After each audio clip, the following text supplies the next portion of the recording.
I'm on my way to Ireland this week, actually in 2 days' time, and it's a story about Irish and immigration. I want to tell the story since I've probably been 15 years old, so I've been waiting a long time, as you can see.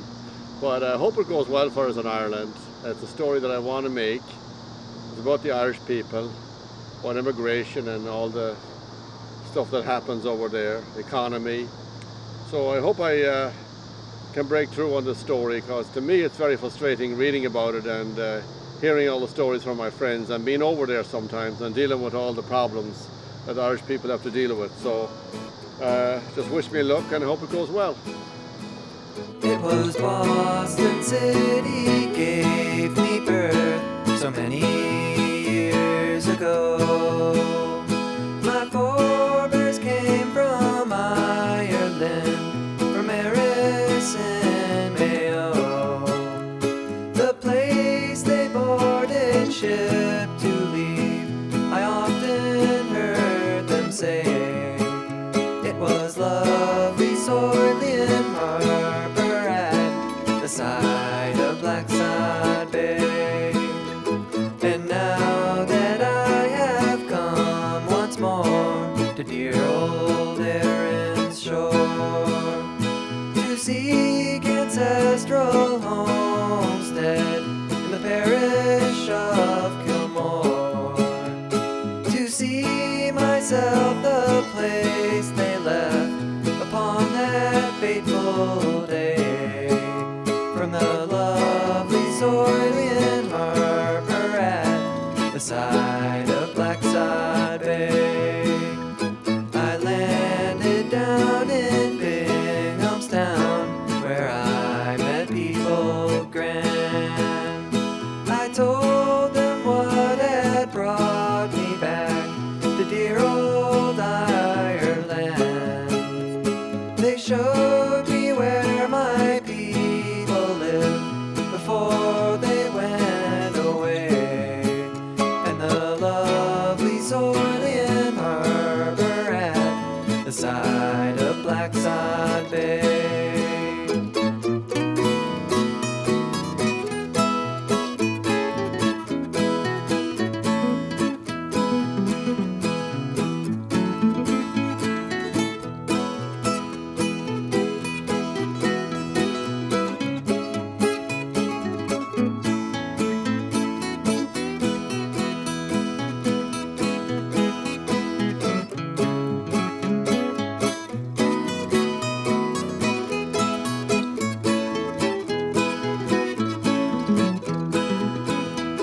I stood enchanted by the scenes that soon did reach my eyes. This lovely land my people left when they were forced to fly. The fields so green, the sky so blue, upon a summer's day, and the lovely Soilian Harbour at the side of Blackside Bay. I'm going back to Boston town, but not there to abide. I'll take my wife and family across the ocean wide. The evening of my life I'll spend when I come home to stay, near the lovely Soilian Harbour at the side of Blackside Bay.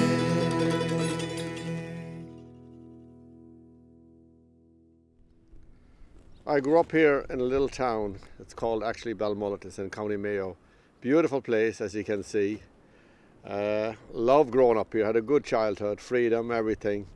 Worked hard, but everyone around here worked hard back then, and had life was not so bad. We had a lot of things to keep us together.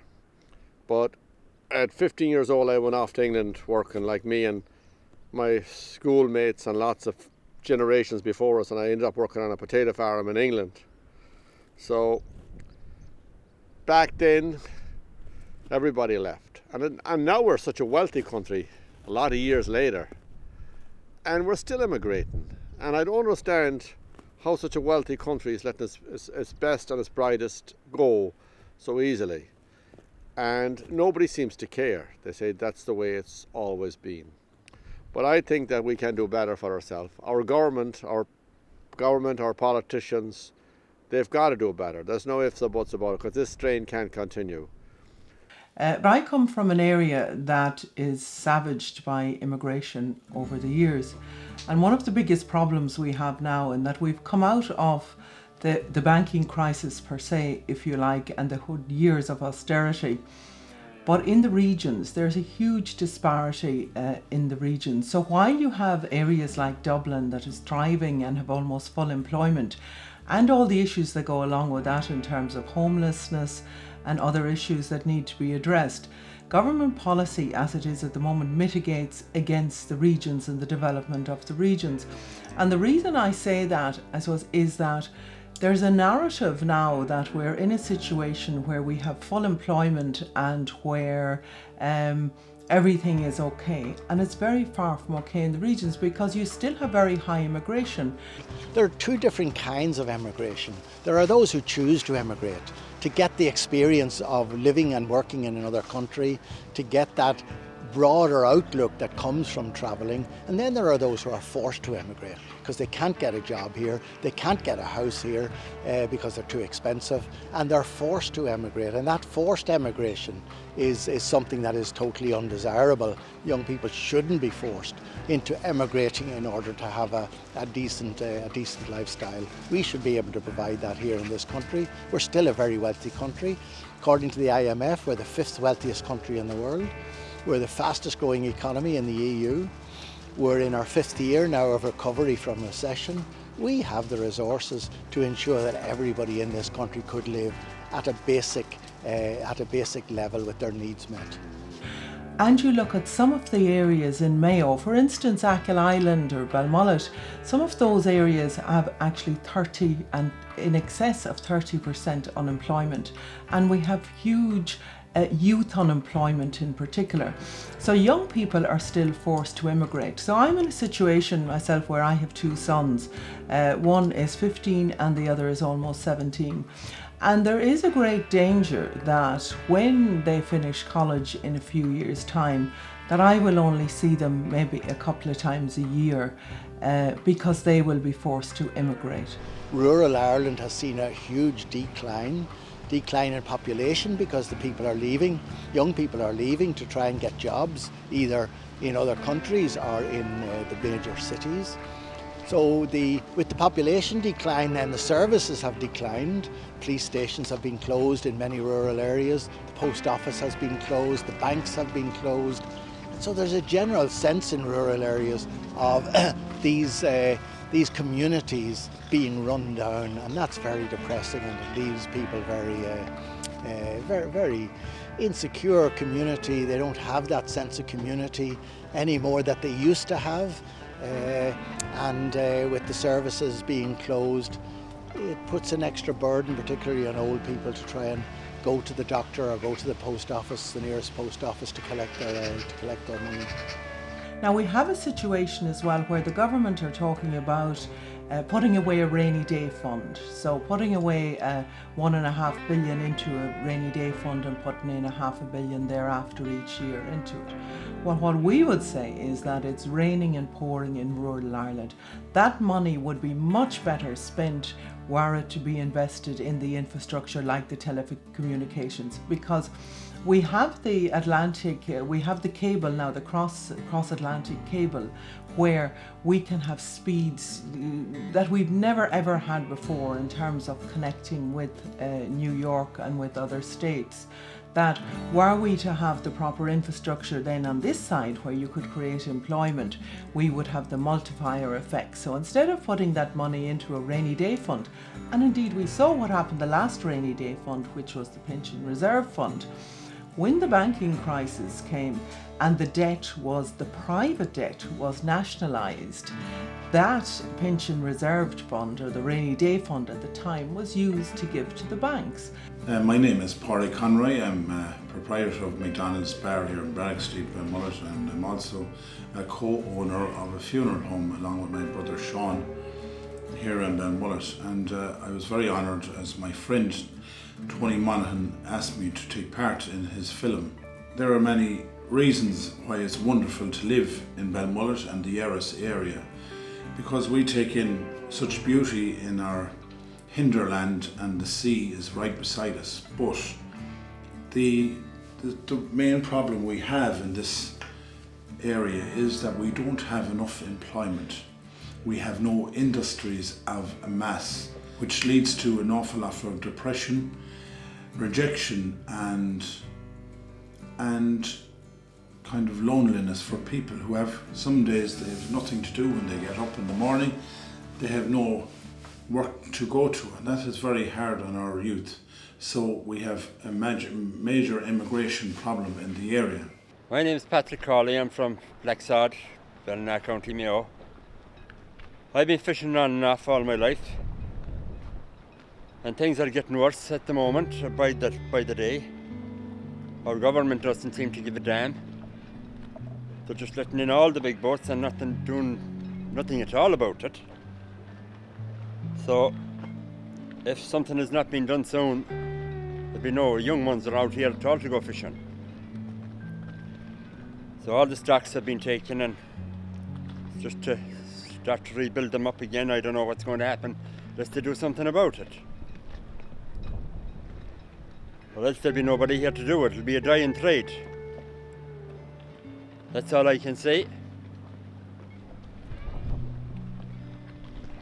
My own family too had to go away working. They were all young. I went away working with them. They went to Scotland picking spuds, and I worked a while in England. Then I went to America, out to my sister. My sister brought me out to America. I spent 2 years out in America. I was actually born in England. My father went there in 1954 when he was 18. He had to go there because there was no work where we grew up. And my mother, she's from Clonus, County Monaghan. She went there when she was 14. Again, because there was no work. So I came back in 1980, and I went working in Dublin. I got married in Dublin. And I came down here in 84 and set up home here to make a living for my wife and family. It was beautiful that time. Still is nice here. But I thought the future would be better today. they moved back to Ireland. They brought us with them. I was maybe 8 years of age. That was, I think, in 1974. And that was a whole other... It was a big transition, like, from city life. Now you're back, you're back. And what you do when you're back, so you just get on with it, it was hard in school, like, because I had a Cockney accent, like, and, this. I have got 6 sons in England and 3 here at home. It's just too bad that they have to go away working, that they have no work around this area here. It's just, when you want to see your grandkids, you've got to jump on a plane and go to England to see them. They come home twice a year, but it would be nice to have them living here too. But there is no work around here. I love it here, but there's nothing here. Like I knew that there's no money, there's no work, there's no... You know what I mean? So, like, I'm just another fucking stereotype. Like, the half the country left. They went to England, they went to America. Well, it was mostly America that were going that side, but a lot of lads went to England beforehand to make a few pounds to make it to America. And I ended up going, I was 16 and went back to London. When I came here first, I thought my kids wouldn't have to go away working. I thought there would be work today for them all over Ireland. You educated them for another country to go working in. And It's great that they got the education in Ireland, in Balmullet, but they had to go away and use that education some other way. The morning I left, my father, even if he wasn't working, he'd always get up in the morning. He'd get up, he'd have a cigarette, he'd cough, he'd drink a cup of tea, he'd go for a walk, he'd feed the dog. But he wasn't up the morning I left, and he wasn't, like my father was a gentleman, but he's like the rest of us, we only show emotion when we're, when we're whatever, but he wasn't up, you see, so I went to the room to him, and he was inside in the bed, and he had his arm up like this, and he said to me, he said, "Good luck, son," he said, "make sure and right now," he said, and he was crying inside, My family comes home at Christmas. It's not easy on them to come home either, because they have to keep a house over there and get a few pounds together to get to Knock, get a car, come back down here. There is big excitement the day they land here with the grandkids and my other lads. It's great meeting them when they come in. We're all excited.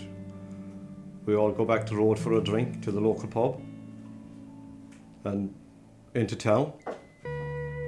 Christmas is a lovely time with family, but they have to go again. They have to go away again. So that is the sad thing. To go away, see your sons going away, see your grandkids going again. It's not nice. It's good that they have work to go back to. We are lucky enough that England is so near us that there is work in it. But that work should be in our own country too, plenty of it. The last time I went back there, it was Christmas. There wasn't a sinner around the village, around Sneem. They were all gone. There was no one there. There was maybe, I don't know, I saw maybe did I see 3 people walking about the place in a day? And where are these people? Oh, they're all gone to Australia. They're all gone to Australia, so it's a fucking joke. And it still is no better today. There's still nothing, no jobs around here. We just want something good to come into Balmullet. So all the way from Balmullet to Blacksod is on. All houses, everybody is unemployed. There's only a handful of people going to work because there is no work to go to. Can I imagine what it would be like that I wouldn't see my daughter in 17 years. My father passed away when he was 69, I think, and what I think I would imagine, if I passed away at 69 and Sylvie was 3,000 miles away, I think I'd die of a broken heart. And that would be how I would imagine it. I'd die of a broken heart. I'd die of a broken heart. Who do you think is responsible for all of this? That's the people in Dublin that's in government. That's the fault of this. They've only to come down at Christmas and go to Knock Airport and come when they're coming home and going away. See mothers and dads crying. And do you think it's going to change? I can't see it changing, not years to come, because you don't want to see something coming in to the area for it to stop. A factory, jobs. My daughter's 11 years of age, so what, in 5 years she's going to jump on a boat and go to Australia or America or England and do, it's crazy, it's fucking crazy. It really is crazy, and it's still, I don't know, it's still going on. It's still going on and on. Immigration has killed our community forever and ever. Nobody just cares. We're forgot about down here. And it's been happening all the time. We're getting promises on promises, but they're not delivering. There's nobody coming with the goods. Until someone takes a right stand, it will carry on like that. I cannot believe What they've done to you.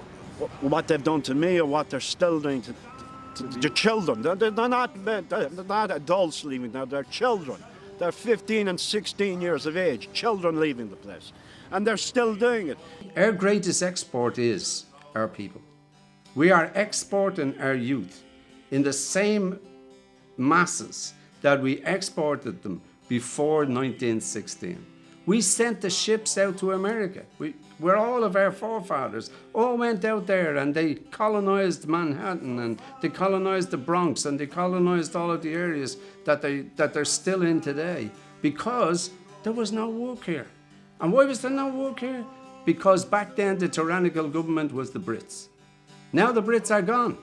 So what are we going to do? Go back to them and say, here, there's Ireland, take it back, we were sorry, we made a fuck of it. So there it is back again. You take it, you make something out of it, because we've made a hames of it. That's what we've done with our republic. I've been here, the bus stop is across the road, and I have seen it all. Every Monday morning in the summer, winter, people, the youth of the area going on the bus heading for the United Kingdom or heading for Shannon Airport, heading to the United States if they were lucky enough to get the green card. Australia now is a new hit, in Canada, and we urge you, please come to see us and see how good we are and what a great people we are, and we would welcome industry to this area if at all possible, and we'll be so thankful to you all. God bless, take care, and remember the door is wide open. And I'm far away from the land of my birth, I will still think of you as the fairest on earth. I go back to the Langley and the fairground you will, and the high holy hills of the county Mayo, and the high holy hills of my darling Mayo.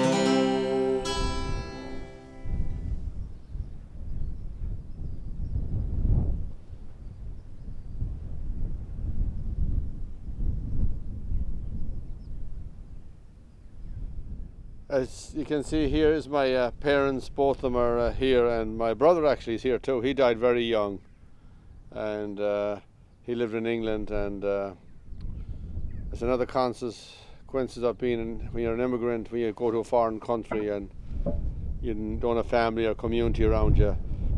It's a little tougher, especially if you're not matured enough. You know, people leave at 15 and 16 from around these parts of the country.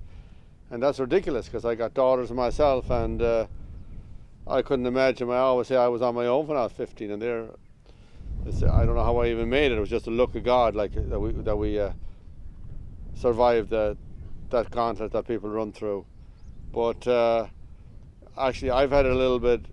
You know, I've been coming home for a long time, but I never really come to graveyards because I don't know why.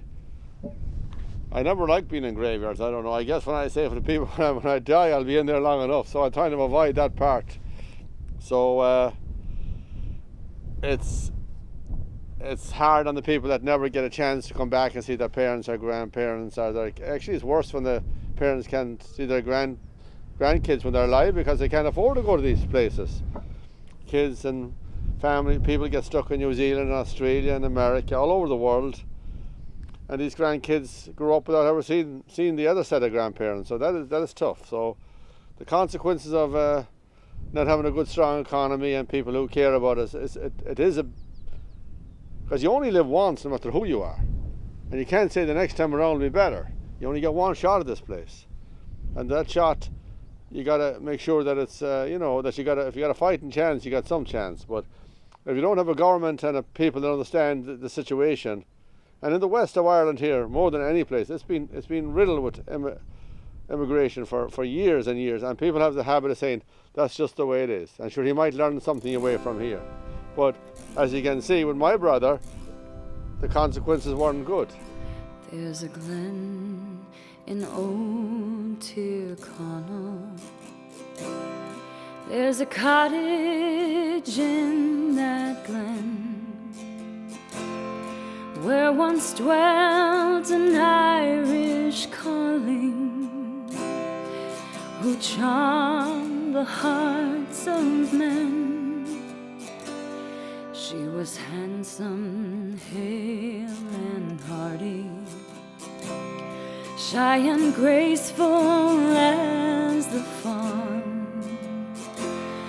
It was that old widow's daughter, happy, laughing Noreen Barn, till one day there came a letter with her passage paid to go to a land where the Missouri and the Mississippi flow. So she bid farewell to Erin, and next morning at the dawn, that poor broken-hearted mother bid farewell to Noreen Barn. Many years that widow waited, till one morning at her door stood a gorgeous-looking lady. Costly were the clothes she wore, saying, "Mother, oh, don't you know me? Oh, I've only caught a cold, but the purple spots upon her cheeks, the tragic story told." There's a graveyard in Tyrconnell where the blossoms sadly sway. There's a broken-hearted mother kneeling on a lonely grave. Poor Noreen, she is a-calling. Sure, it's lonesome since you've gone. 'Twas the curse of immigration laid you low, my Noreen Barn. So now fair and tender maidens, ponder well before you go from your humble homes in Erin. What's beyond you do not know. For what is gold and silver when your health and strength are gone? When you think of immigration, won't you think of Noreen Barn? Hi, this is my house here. This is the property I've been trying to work with the banks for probably 2.5 years now, and they're recently they possessed my house here. I've been coming here. I built this house. I know I borrowed some money.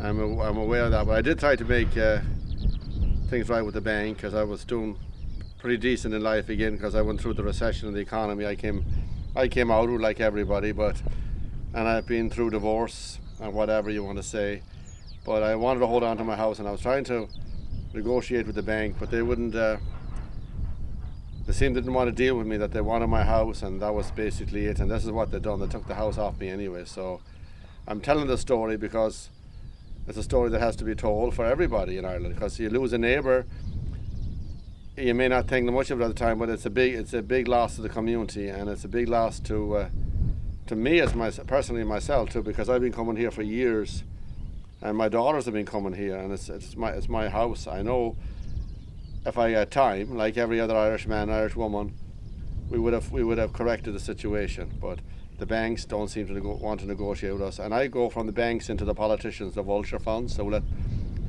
these establishments into our country, and I blame the government, and the government is at fault. The government is a watchdog. The government is supposed to help you, and that's why we elect these officials into office.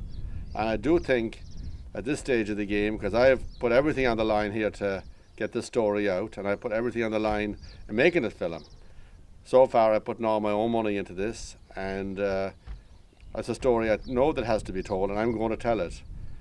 I mean, the ordinary people here took up 78 billion, I think, and paid off the debt of the banks, and we'll be paying for that. And our next generation of people are still paying for that, and we'll be paying it for the next 50 years, paying back that money. And what when the banks came into credit after getting the ordinary people to take up the bill?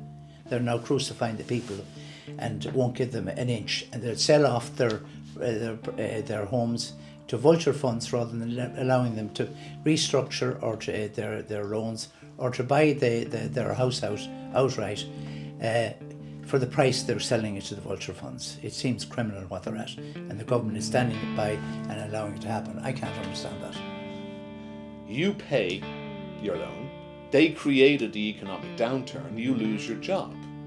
They claim the loss, the derivative. They've been paid for something they had no loss in. According to the contract and the Bible, if you redeem a loan or redeem in any part, you have to tell the court, which they don't. Then they got 100% remittance from the Irish taxpayers. They were bailed out for a loan that they didn't even sustain a loss. Then they sold a loan book that they didn't own to vulture funds, and they were paid again. And they go to court claiming to own the facility. Again, the Irish taxpayers paying it. But they were paid and actually said that they'd written the loan off to zero. So the whole idea that Joe Public is responsible, or we party-tard, it's the media, the Irish media spin. Big international investment funds who are coming in here buying up homes that are in mortgage arrears, distressed mortgages. They're holding on to those homes for a few years, and then they're selling them and evicting the people who are living there. They're doing that purely in order to maximise the profit they can make from their investment in Ireland.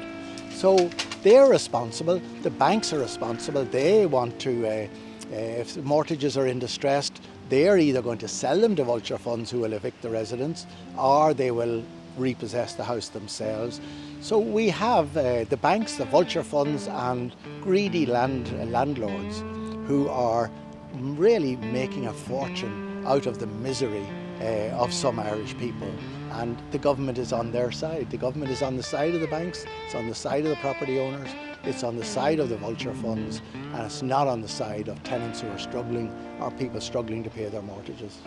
Then we have the situation where we have the vulture funds now. The vulture funds were invited in by government to buy up the properties that people were forced out of after the banking crisis. So when a company folded, somebody lost their job through no fault of their own, then they didn't have an income in order to be able to sustain their mortgage. So those mortgages were then bought up by vulture funds. Rather than sell those loans to maybe ethical funds, or maybe to the people perhaps, they're selling them for pence in the pound to vulture funds, which is crazy because the vulture funds here in Ireland have also taken advantage of a loophole, which I think has been closed, where they set themselves up as charitable bodies. So not only were all these families in danger of losing their homes, the loans being sold, they're paying pence in the pound or cents in the dollar, euro, and then these vulture funds haven't paid any tax. They're making more money now than they did. There was an average of 30 cases an hour in the creditors' court in Court 26 9 years ago. The average cost was €5,000. How that's made up was your bank sends you 3 letters, then they tell you you're going into a debt collecting agency, they send you 3 letters, then you get a letter from the legal firm which is owned by the debt collecting agency, they send you 3 more letters, then they employ a junior counsel and solicitor, then they bring you to the debtor's court. The average cost is €9,000. Multiplied by 30 cases an hour, 8 hours a day, 5 days a week, 42 weeks of the year, by 26 district courts, it ranges almost €12 billion in legal costs paid by the Irish taxpayers to evict the Irish taxpayers, to put them into emergency housing paid by the Irish taxpayers. The average vulture fund makes on average €500 million a year in this country, and they pay less than €100 in tax. They have access to government. They have direct access to government all of the time. So they don't need to come in before us as a joint Oireachtas Committee on Finance. They obviously have something to hide, because if they don't have anything to hide, then why won't they appear before us? In terms of legislation and the vulture funds, it's the agents of the vulture funds who are regulated under the central bank. It is not the owners of the credit themselves. And that is a big problem, because you have the likes of Goldman Sachs, who would be behind a lot of these vulture funds, and other major entities. So they are one step removed, if you like. So the agents operate here under the regulations of the central bank. But the regulations, I believe, are not tight enough as well. You're looking at high mortgage rates, you're looking at serious debt, you're looking at somebody who's a parent, a single parent now with 3 children, who has a mortgage that I got taken over by vulture funds. And it happened at Christmas that I got a letter to say, in January we're doubling your mortgage. And I'd only just managed to financially work, mind 3 children who are in school still, and stretch myself like an elastic band to keep a balance. The refusal of vulture funds in many cases, indeed the refusal of banks in a lot of cases as well, to engage with people who are losing their homes, to either restructure their mortgages or to come up with something that would suit the homeowner as well. People don't want something for nothing, but they want to be given a chance, and they need to be given a chance. And of course, it's not only homeowners, it's also small businesses. So you've had many of small, medium-sized businesses going out of business over the last number of years. You've had places like Castlebar and Mayo where you've had, families, businesses that have been in families for decades and decades, and they suddenly find that they are forced to go out of business. People are confronted by repossessions of their homes, the destruction of their business. It's having a huge effect on Irish society, and there seems to be no end to it. I think Irish people now see those that are profiting from the boom and bust, and they're seeing that there is no place within Irish society for them. As a result of that, you'll see families breaking up. There's a lot of suicides now throughout the whole country, and I think that whole idea of ending your life comes from not being able to cope with the new reality that you might have in your life of owing debt, of having to appear in courts. The banks were using terms like moral hazard, debt forgiveness, and the banks were shaming people because they weren't being able to pay their mortgages, or they were getting behind in debt. And at that time, in 2009, the Irish were very shamed. No one would talk about it. If they were failing financially, there was this whole shame poured on people, like as if they were criminals. And people were sort of committing suicide, especially men. There was like 1 or 2 suicides every day, and a large amount of them were directly as a result of financial failure. And it wasn't really being reported, but everybody knew someone who had committed suicide because of financial failure. Going to suicide funerals, listening to the devastation, the psychological trauma to children. Our generation might be, at least adult enough to sustain and suffer this trauma. We haven't yet seen the consequence of the way we're treating our children. Well, they're saying there's more people dying in Ireland by suicide today They're being killed in road accidents of one kind or another, which is maybe twice the amount that are killed by road accidents. There's about 500 people dying from suicide throughout Ireland every year. And that's a phenomenal amount of wastage of human life. The amount of suicide in this country is way, way, way higher than the figures that were given. And the reason for that is because there are so many ways that by judicious and selective use of statistics, you can misrepresent any case. And that's exactly what's happening. If you die in Mountjoy by suicide, it will not show up on the radar, it'll be misadventure. When I started this, there was 422 people who committed suicide a year. Now it's an average 4 a day. All relating to banking corruption, banking crisis, complicity with the Irish courts, the Irish media, and the banking industry. The Irish government, the members of the Dáil have no interest whatsoever in the banking crisis. They are only interested in their own self-gain. The Irish banks and some other of the pillar banks here are in the process of readying themselves to transfer upwards of 15 billion worth of debt to vulture funds. And that has only one outcome, and it's misery. And it's the much talked about tsunami of repossessions. And as things stand today, there is no legislation to protect families. If the bank and the vulture fund press the button and go the whole 9 yards, they will get the property. And they actually don't care what happens to those people. Because most of the people that have their homes repossessed now are going through years and years of being before the Irish courts. And as ordinary people, they're seeing the difficulties of all of that. They're passing on that to their family, to their children, because their children are experiencing the depression, the anxiety, the fact that they don't have that much to live on, and now their home is going to be repossessed.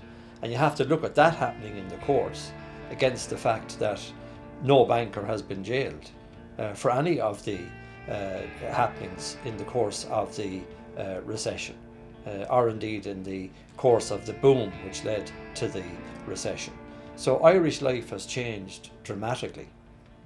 The Irish people are still being abused. They believe what they read in the media. They believe that these people who are taking their lives deserve it. They believe these people who are being evicted deserve it. They don't know that they too have been overcharged, that they too are a victim. At the end of the day, most media is spun whatever way. It's being controlled by whoever decides what is going through, and the editor-in-chief is the person who decides that, and then the main man above that says that's going in, and this is how I want you to portray this country. And also there's a lot of financial interest behind how the media work as well. Of course nobody wants to know there's no leprechauns over here. Of course there is. But in our heads, at the end of the day, it's like the Tooth Fairy and everything else. Realistically speaking, people want the magic of Ireland, but they don't want the reality of Ireland. And here's what's happening is that we're living the reality of Ireland. Nobody would believe the reality of the billions that's being made right now by the 1% of the elitists in this country. And yet nothing is said, nothing is challenged, nothing is done. Here I stand here in the Garden of Remembrance for all the Irish people that have died to get this a better country and make it a country for living in. People died very young in the fight for freedom and justice, and so have they died all over the world. And the sad part is our country seems to be taken for granted with the political system that we've in here at the moment, our governments, and it's been going on for a long, long time. So I think there's time for a change, and the change is going to come. Everybody in Ireland's got to be heard, from the working man to the businessman. We want them all to live together and have a strong country and make things happen for everybody. And I think this thing with immigration is ridiculous, that people have to leave their own country and find work somewhere else. And I think this has to end too. So hopefully, when people see this documentary, and for all the great Irish people who have left here, and all the great Irish people who have stayed here too. Believe me, staying in this country and dealing with the system is really hard too, because you don't have that many opportunities to get ahead, and you're boxed in. So it's for the guy who leaves and the guy who stays, the working class, it's not easy. So this is what my story is about. So we got to stop with this thing saying that's always the way it is. Yeah, but now it's time for change, and change is in the wind, and I think this is going to be the year that people will start looking at life and looking at their neighbours and trying to bring everybody on a fair playing field.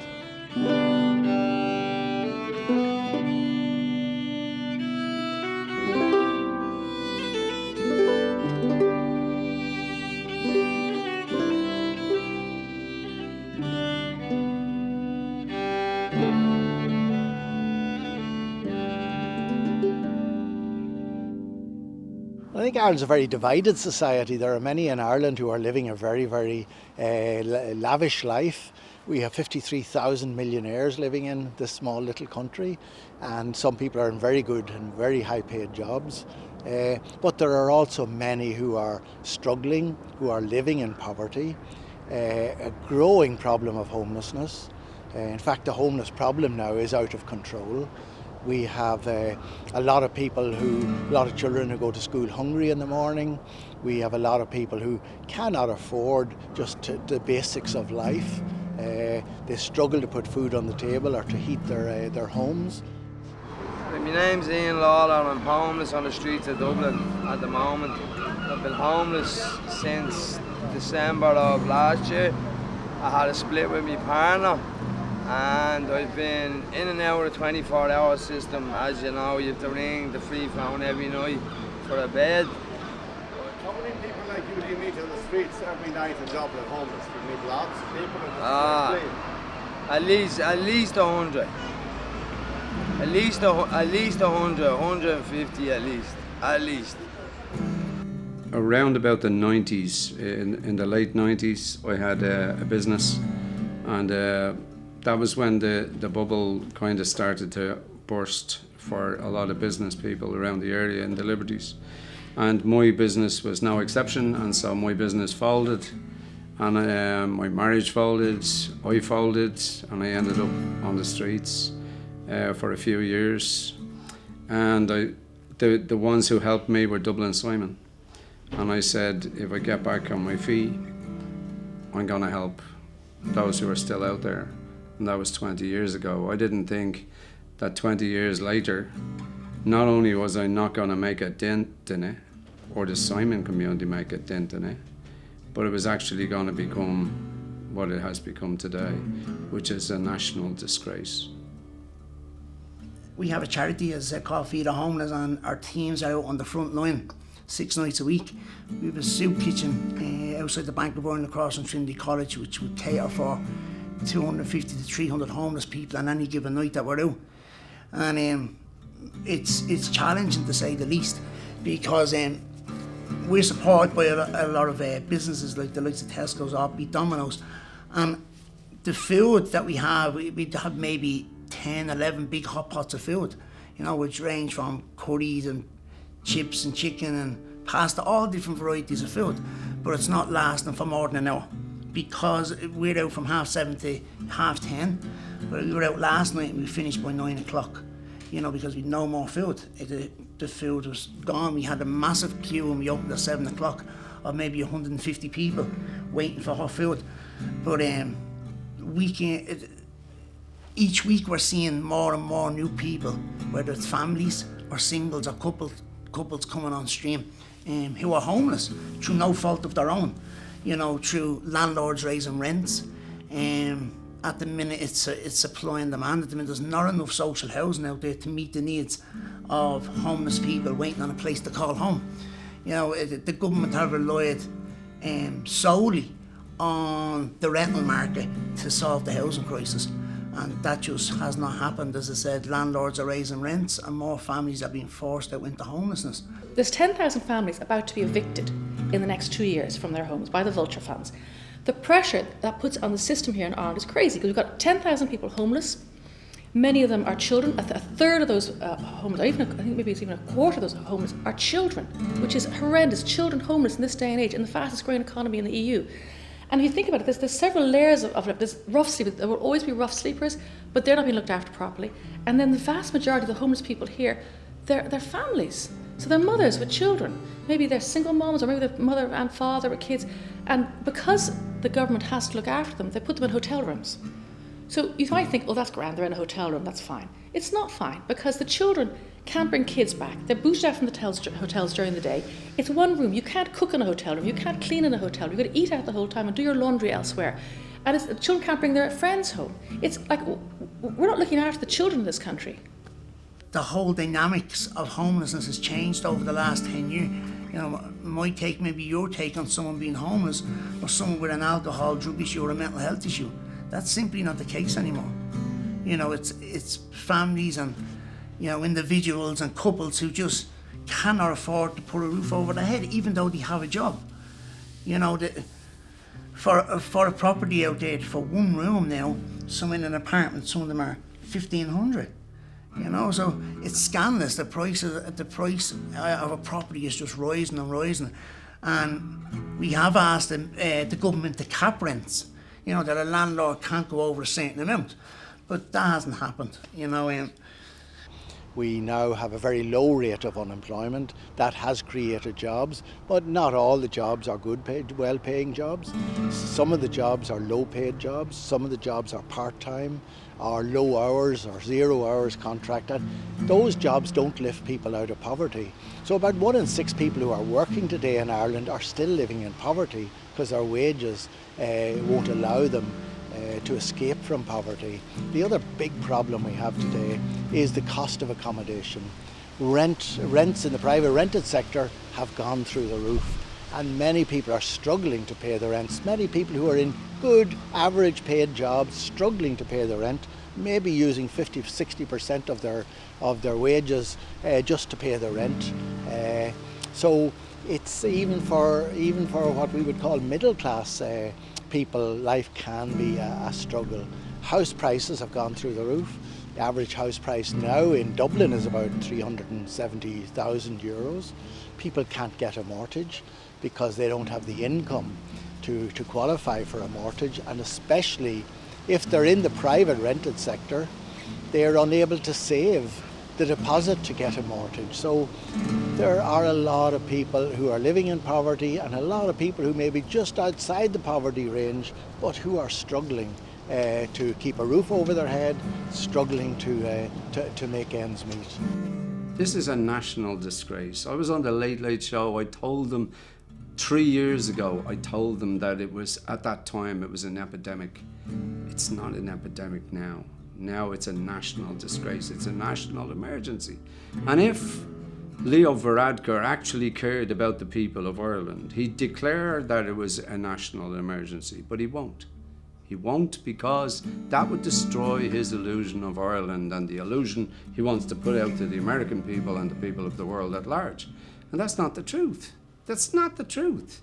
It's not normal to have 150 families homeless. It's not normal to have 10,000 of our citizens homeless. It's not normal to have 5,000 children almost homeless. That's not normal, and we shouldn't accept it as normal. And as long as we accept it as normal, it's going to be fed back to us. And as long as we elect Zig and Zag, I didn't vote for Leo Varadkar. Nobody voted for Leo Varadkar. Leo Varadkar went in there himself on popular opinion, but we didn't put him in there, and we can take him out just as quick. And he will be taken out just as quick unless he moves, and he needs to move really quickly. We called in the Minister for Housing, Owen Murphy went on holidays. All the TDs went on holidays, and we called Owen Murphy back, the Minister of Housing, to resolve the issue of families being left on the street. You know, so an emergency meeting for him to come back in. But I suppose the people of Ireland are sick and tired of broken promises from the government. You know, the government that promised that they'd build so many units this year. You know, last year they would build so many units, and it just didn't happen. You know, at the minute we have just under 10,000 people homeless. You know, we've 4,000 children tonight, at this present time, who is in hotel emergency accommodation. You know, we've 2,000 families in emergency accommodation, and these are only the ones that are registered. We have a lot of homeless people who are on the outskirts of the city centre, Dublin, and the outskirts of different counties who are not registered as homeless. You know, ones that are sofa suffering. So the 10,000 is not accurate. Maybe it could be 30,000 people who are homeless. You know, there's only 10,000 who are actually registered as being homeless.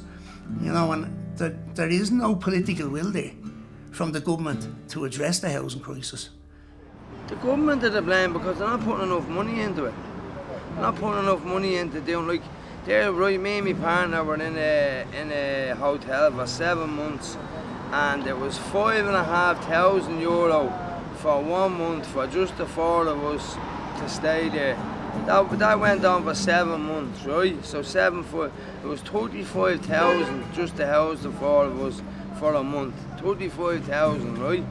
Then we went into a family hub, which probably even was more money because it was a house. We had to pay €40 rent. There was 6 families there, so 6 fours is what, 24. It was €250 a month rent. We're giving all this money to the hotel owners. Why can't we fix up a little place and put them into it? It doesn't seem any. Do you think that there's a connection? There's no sense to it at all. Like, it's dead money. It's all taxpayers' money that's being spent on hotels that could be put to better use. Okay, we're just seeing it in the paper there. The other day, just 3 emergency accommodations, 3 B&Bs in Garner Street alone.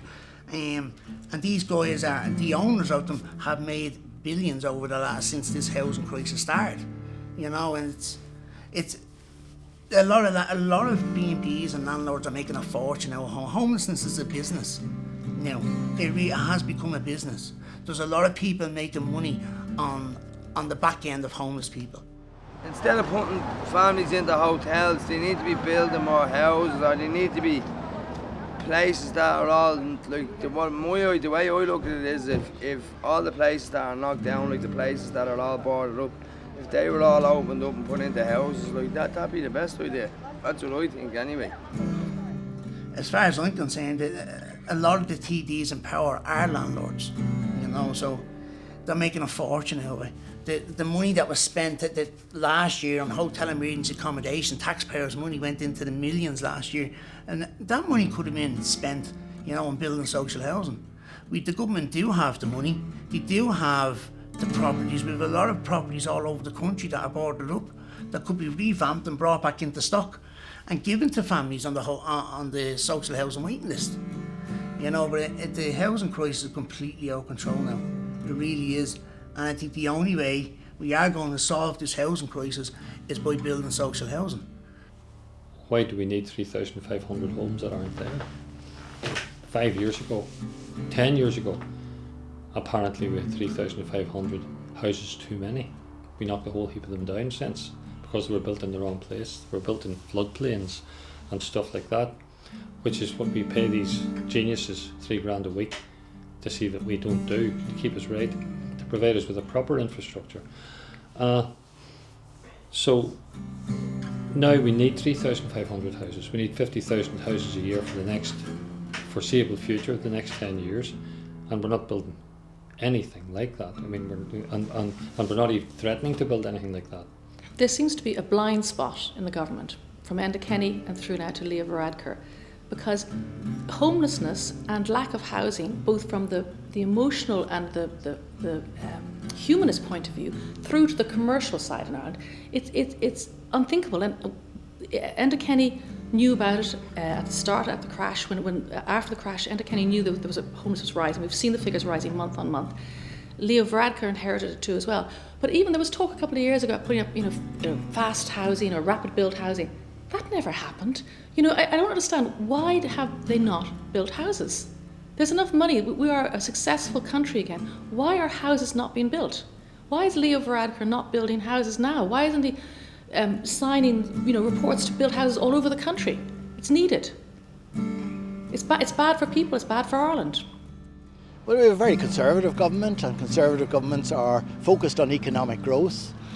Economic growth means reaching out to wealthy companies and wealthy individuals to come and invest in Ireland and create jobs in Ireland, so that those who are poor and those who have been left behind often do not get the priority of a focus that I believe a government should provide. I think they love the power. They love being on the telly and giving it all this about, we're going to do this for the homeless, we're going to do that for the homeless, but there's nothing getting done for the homeless. The only ones that they want for the homeless is Merchants Quay Ireland and Focus Ireland. Them two can't be thanked enough. They're the only two, and Peter McCready. They're the only three that really do anything for the homeless. If you haven't had Peter McCready's place up there on Sherrard Street or Merchants Quay or Focus Ireland down there, there'd be nothing. There'd be absolutely nothing that I'd be able to go to in town for something to eat or a cup of tea or anywhere to sit during the day. And why is the government happy with as long as there's homeless people out there? Everybody is asking, why don't they do something? Why don't they do something? They don't do something because 2/3 of the Dáil own the properties, own the hotels, own the flats, own the infested little properties that the HAP is paying for, the Housing Applied Project. The money is being given from the Dublin Regional Executive to themselves. They're giving it out to get back themselves. They're making themselves millionaires. Look, I'll put it this way, right? Charlie Haughey came from the north, came down here, hadn't got a bean in his pocket, ends up owning an island, a stud farm. Did he get all that now just through being a TD? Did he? No, he didn't. And who did he teach? He taught Bertie Ahern. Bertie Ahern was our Prime Minister, and he hadn't got a bank account. He was the Minister for Finance, and he told the National Committee who investigated him, I didn't have a bank account. No, I haven't got a bank account. Well, where'd you get all the money that you... all my mates all bunched in together. Do you know what we call that? We call that the Criminal Assets Bureau. They should have went into him and said, where'd you get your money from?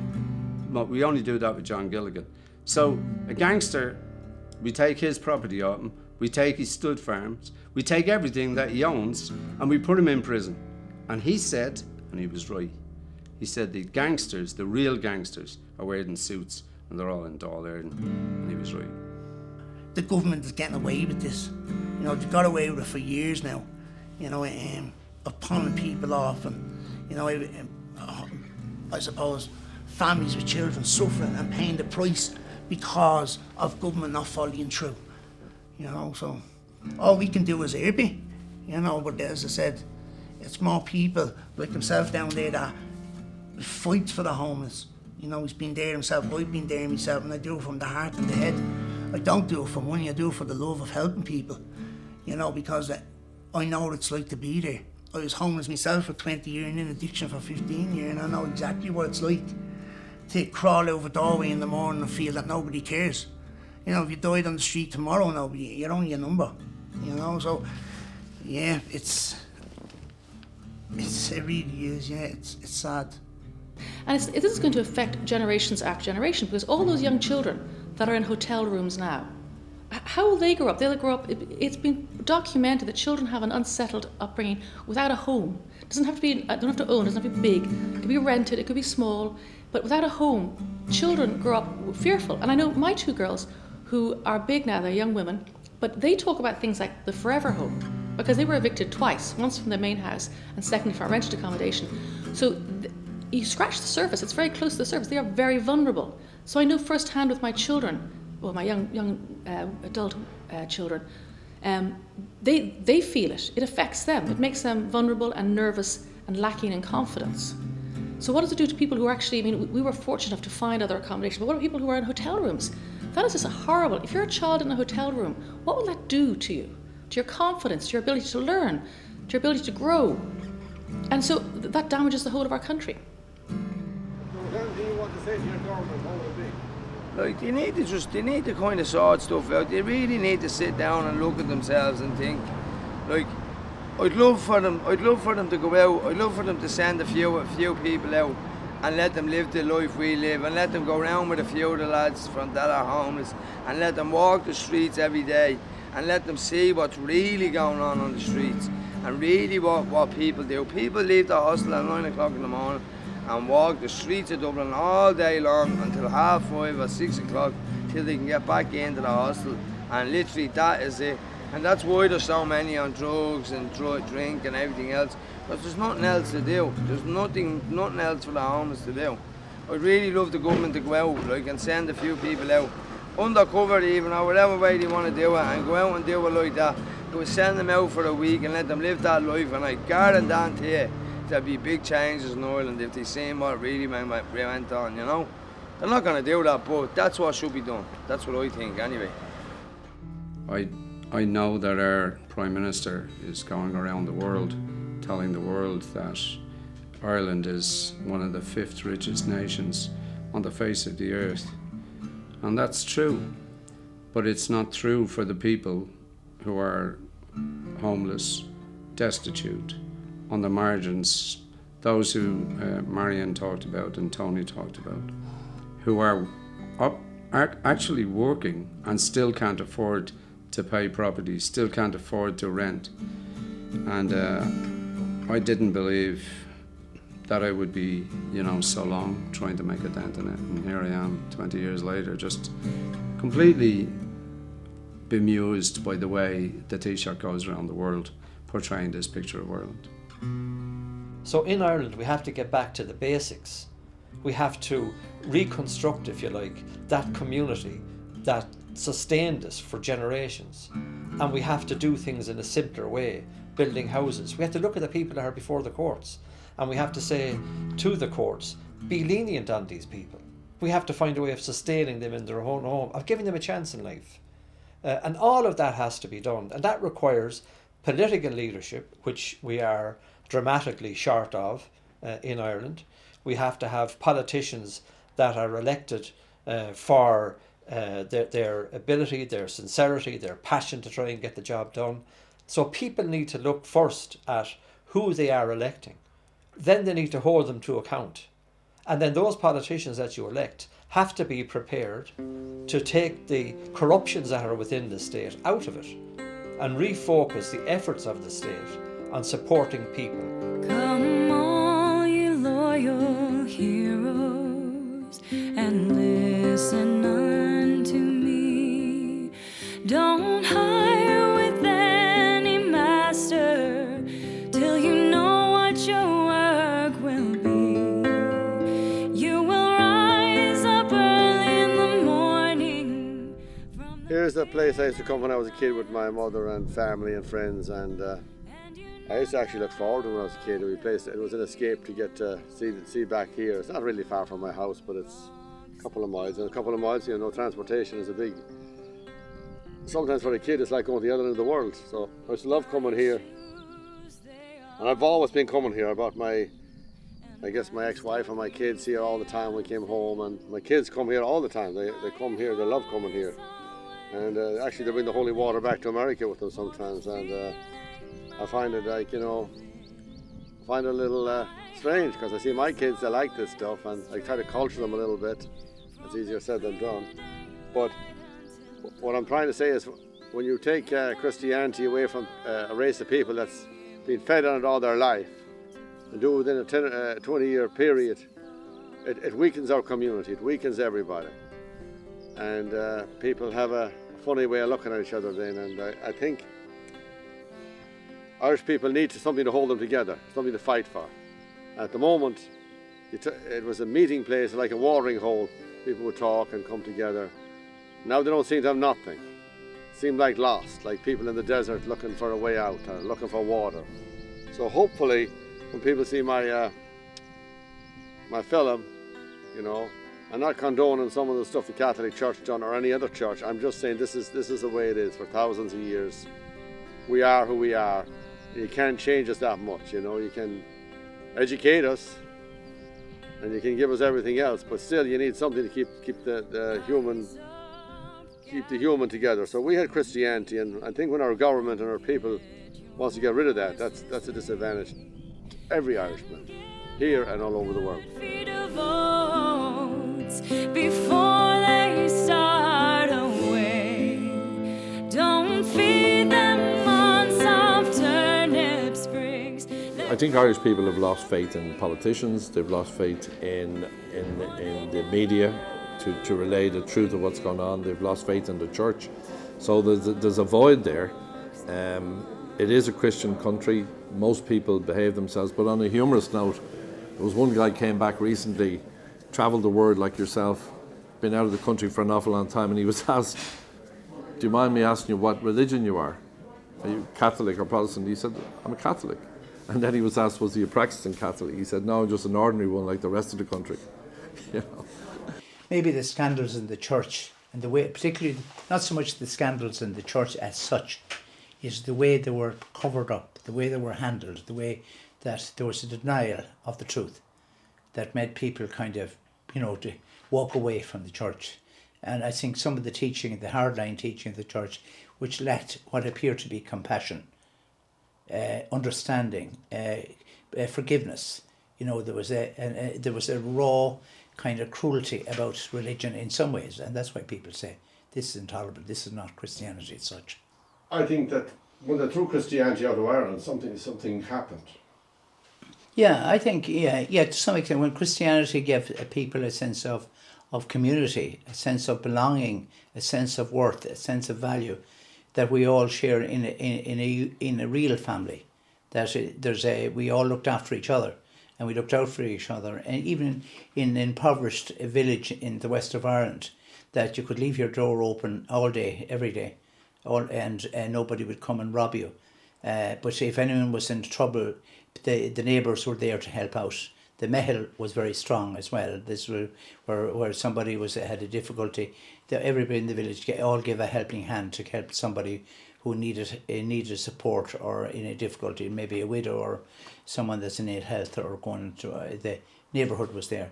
That sense of community seems to have passed us, has left us, and the sense of everybody's out for themselves more and more today than in the past. Well, I think our culture and the culture in the Western world generally has emphasised an excessive individualism.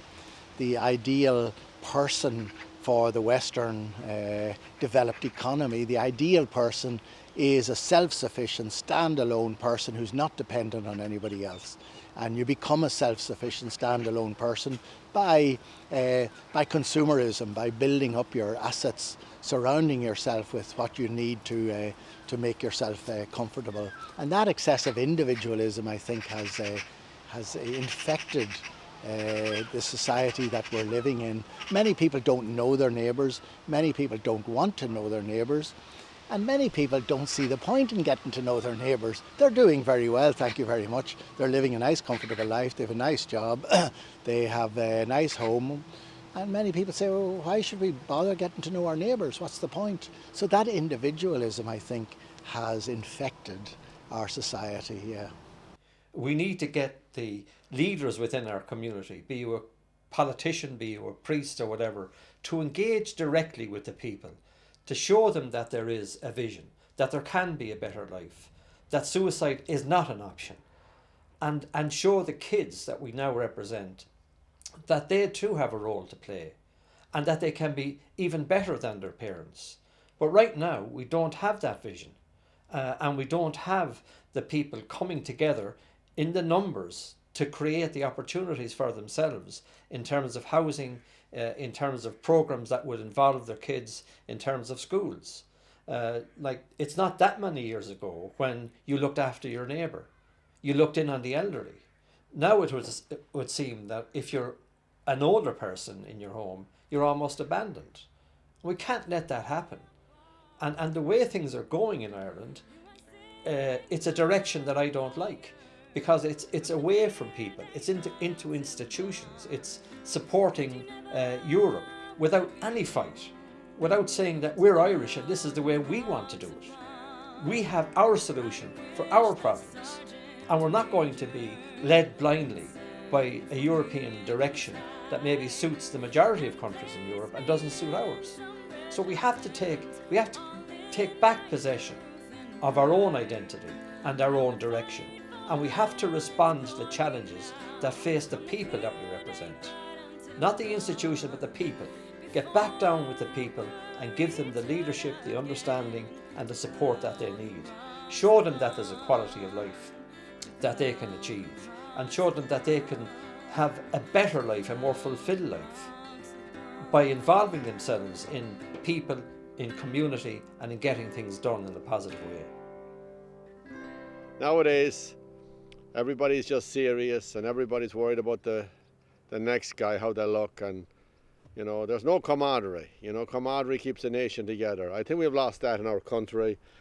And again, I blame the small, you know, towns and communities themselves, because they listen to all this stuff on TV and how to live. You know, living is easy. You just got to be there. So be there. It's easier said than done, but just be there in the picture, and living is not as hard as people think. Because I would like to see this country go back 10 or 20 years, which it will never do. It's not cheering an ogue.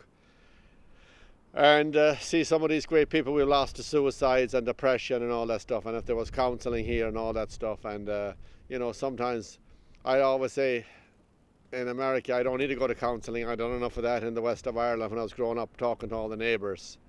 So sometimes talking to the neighbours is not a bad thing. A great crowd had gathered outside of Kilmainham, their heads all uncovered, they knelt to the ground. For hundreds of years we've been fighting the English, and we finally won through all the great men who fought for Ireland and died for Ireland. Let's not forget about them.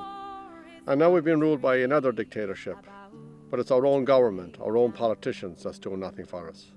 Yes, there's a few good ones there, but they're easily counted. Where did the fighting Irish go? For me, I do not understand it. So this is why I'm actually standing here making this film. How do the Irish people put up with leadership that says, we're inviting the vulture funds in because they're going to clean up the carcasses? Like, carcasses? Those are my neighbors, my relatives. Like, carcasses? No, not okay. There was many years ago, there was a famous rugby match going on, and the captain was overheard when Ireland were playing England. I think it was England. And they were losing, and they had a little huddle, and he came out and he famously was heard on camera saying, "Where is your fucking pride?" And that riled them up. So we've often wondered, you know, where is the outrage and where are the people? Why aren't they on the streets? Because, as Eve referred to earlier, that lawyer wrote a wonderful piece for the Examiner newspaper, and she said, you know, it's your doctor, your lawyer, your brother, your father, maybe even yourself, and there's no admission here that people are in trouble. They're ashamed and so on. And I think, to answer a question I was asked earlier, I think part of the problem is that a lot of the people who would naturally do that have emigrated. They're actually in other countries. First reason probably being that many of our younger generations, so the people who might be likely to stand up and fight, have actually immigrated. I think that's a big factor. But I also think it comes a bit from us being a colonised nation. I think there's a psyche there to kind of say nothing and it'll go away. We are so used to being run by an elite. The British nearly always, they say, there's a former member of the Fine Gael party sitting behind you there, that Fine Gael is more British than Irish. You know, a strong cause for it, for making that argument. But there is very much a British sort of an attitude in the downtrodden people, that you tug the forelock, have no forelock left, and you bow to the master in the big house. We're not like the French. We're not Republican enough. We suffer too long before we protest, and we can vote them out of office anytime, but we don't do it. You know, so it's our own fault. There are a key group of men who will fight and still keep fighting. But as you say, you're talking about how our true nature as Irish people is, that we were the fighting Irish warriors and Celts, and we get stuck in.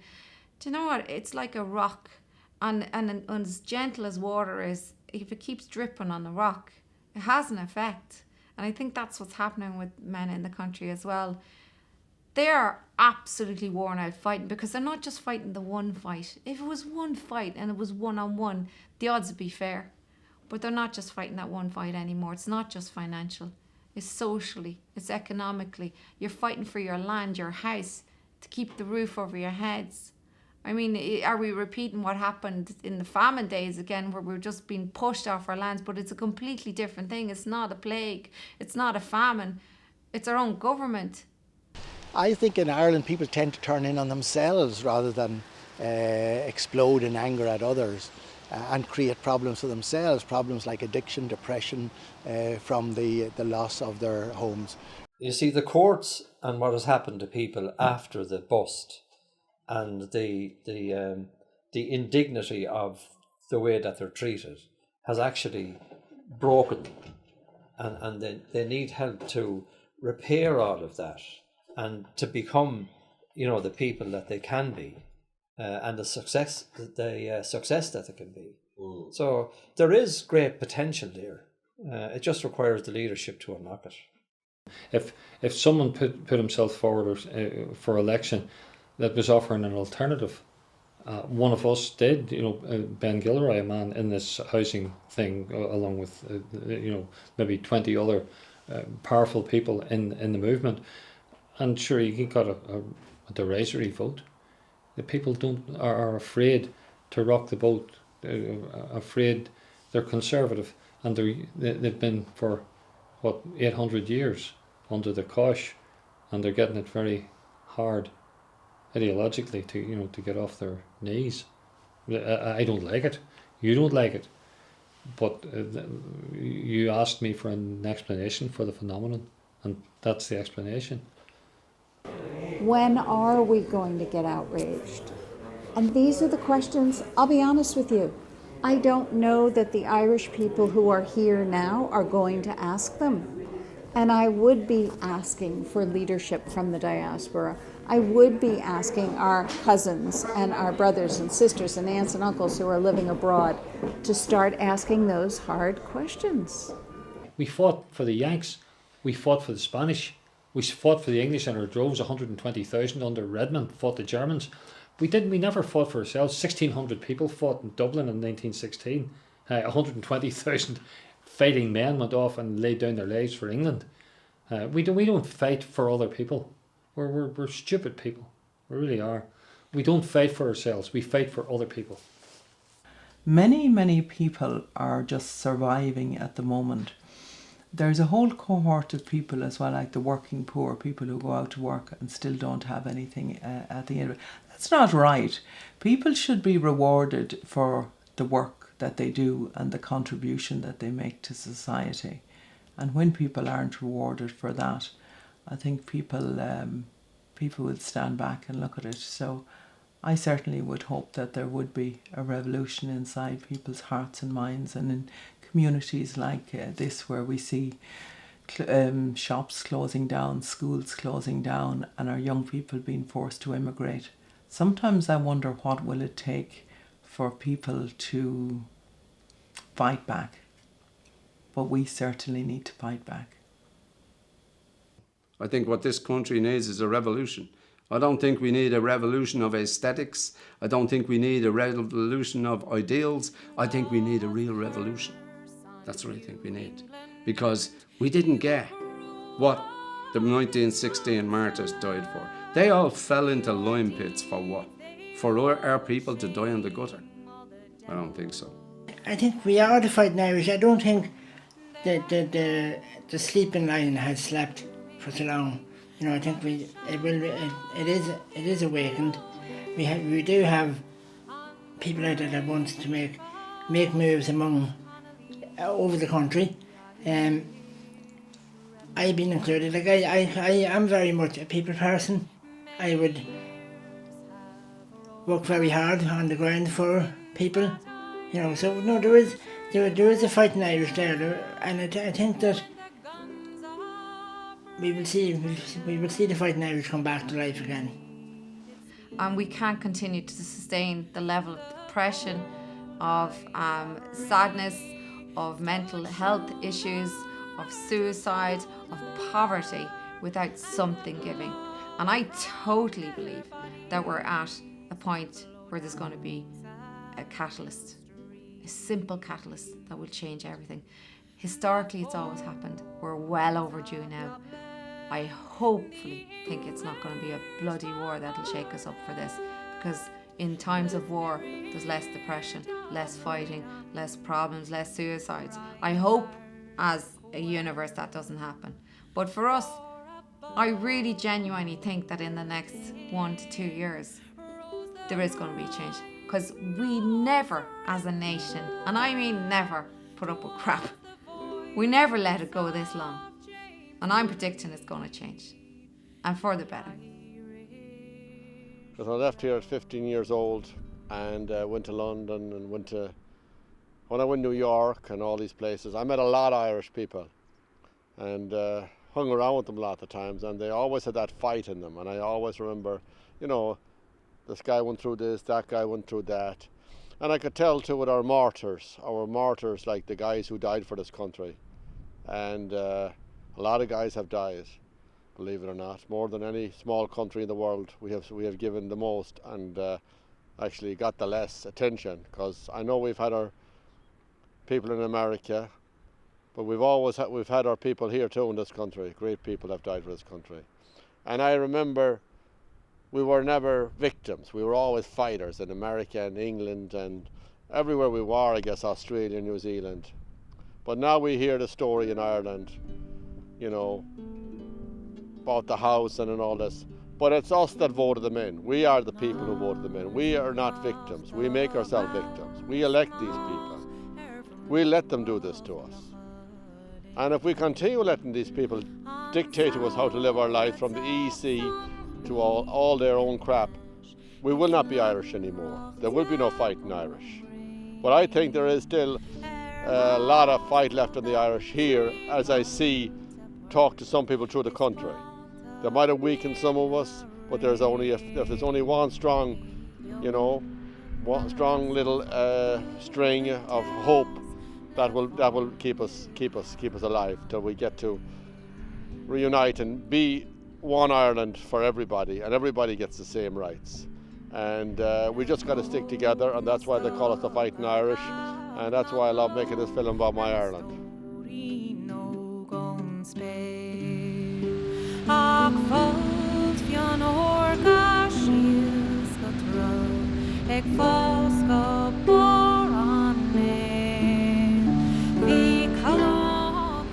Back in the US of A, this is the American dream. I wonder whatever happened to the Irish dream for me and millions of people like me. I hope this does not continue. And there's an old saying where I come from, Chucky Loyala.